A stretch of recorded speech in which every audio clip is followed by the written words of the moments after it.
Hey guys, what's up? It's Cole here. This might be my last app review on Colt 459595. I will be moving most of my iPhone stuff over to Colt's iPhone Help. It's my new channel. I hope to get it big. Hope to get 50, 60, 70, 80,000 subscribers at some point in time. I hope to get it big, basically. I picked a nice name, a name that everyone can remember, and like I said, I want to make it big. So, let's get right into this. This is going to be an app review on Bolt. It's a secondary browser that's available in the App Store for $4. Now, prices may vary. This might be free at one point in time. This might be $6 sometime, depending on different things and the year, sales, everything else. So we're going to get right into this.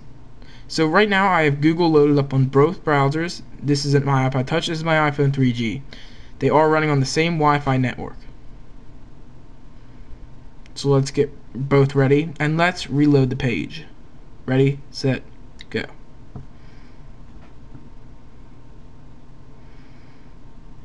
So they're both reloaded. Pretty much the same, not really a difference. Now let's go and load up New York Times. Let me put New York Times in over here. New York Times.com. Forgot the first period. Alright, so that's ready to go. I'm going to do it on the iPod Touch.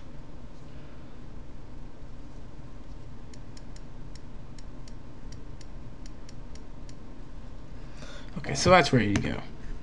Now, one thing that the Safari has, this browser does not have, is the ability to remember past sites. So that's a nice feature that this one doesn't have. So New York Times is a very graphic intensive site, so we're just going to load them up.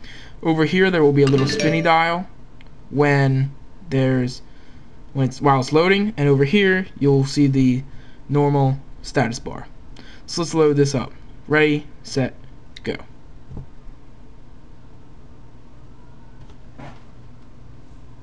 Over here, it's loading still. This one looks like it's getting close. This one's still loading, still loading, still loading, still loading, still loading, still loading, still loading. This one is done, complete.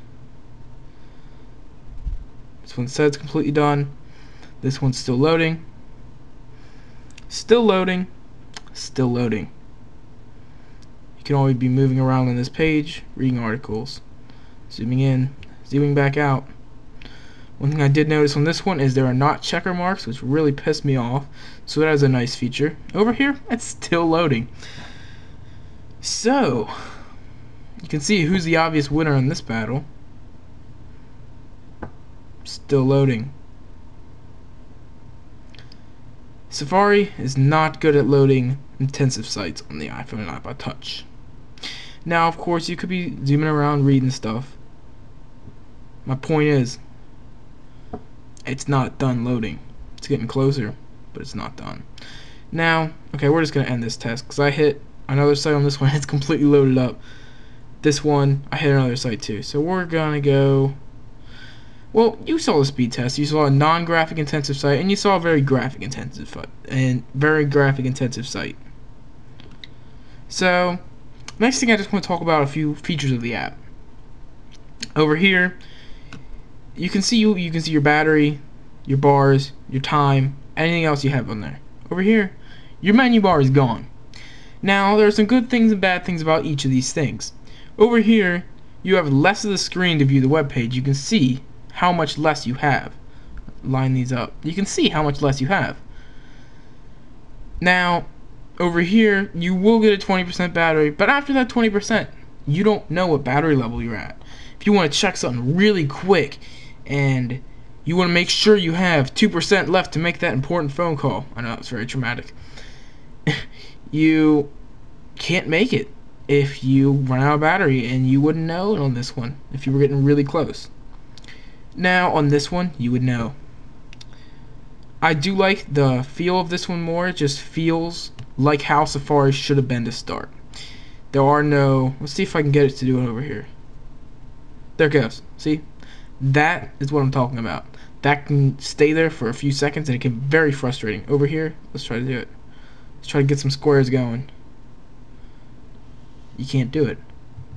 There are no squares to get going. See what I'm talking about?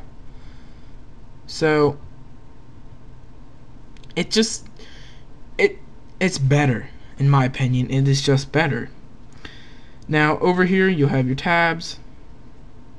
Done. Over here you have share. You can share, email the page. You can set a bookmark to this. You can go back and forth. You can reload the page. You can go to your home, and there's even a little tab for Google. Or you can just completely stop loading the page. There you go. Stop loading the page halfway through. You can also, what's neat about this browser is you can go in IE/Firefox mode. So if something won't work on your Safari version, you can make whatever website you're on think you're on Microsoft Internet Explorer. So turn that on, and you can see little Internet Explorer icon went down here. Now any website you go to, they think you're running Internet Explorer. Go up here. Now they think we're running Firefox for Mac. Done. Let's turn this off. Done. And it goes back to your little logo. So you basically get the gist of this. I went over a few little key aspects of each. The logo for Bolt is very nice looking. It's a nice thunderbolt rather than your normal Safari logo. And there's your normal Safari logo. Pretty plain, right? So that was my review. Thanks guys, comment and subscribe. Make sure you go subscribe to my main iPhone channel now, Colt's iPhone Help. This channel will be mostly tech and any computer tutorials and some iPhone and iPod Touch stuff, but mostly computer stuff.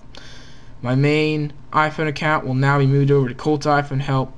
Link here, links in the description, down there. Peace out. Thanks guys.